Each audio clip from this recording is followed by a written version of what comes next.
So, Furiosa is finally giving us its first look, and it's tearing people apart. Some people love it, some people hate it.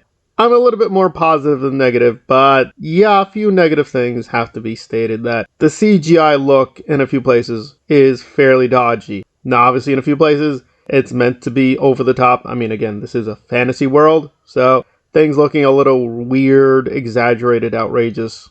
It's a part of the story, so nothing too bad there. However, it is a big question, and again, like most people, I have no issues with Anya Taylor-Joy. She's very beautiful, she's very talented, but this is kind of the Pedro Pascal dilemma that even a good actor can be overused, and I think she does okay as Furiosa. She looks fine, but this is not the slam dunk I wanted. It looks good overall. I'm going to give the trailer a 7 out of 10. I'm definitely intrigued, but there are a lot of question marks, and a lot of places you can be like, why are we doing this? What's the point? Again, in the previous Mad Max, the dilemma is we barely got any world building. We just didn't know a lot of things. Who are the War Boys? Who is Immortus Joe? Why is Furiosa doing these things? We just got very, very little. It was all very implicit. It's all very, very vague. It was still a great film. I think one of the greatest films I've ever seen. But a lot of the greatness was due to how visually things were being captured. And here, it is a bit of a step down. It is just not as visually compelling as the previous Mad Max entry.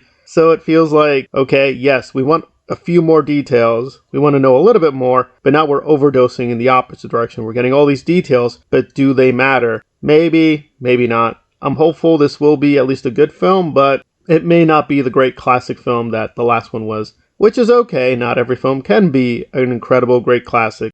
It just feels a little weak given what was expected. So, 7 out of 10 for the trailer. I'm hopeful, but it was a little disappointing.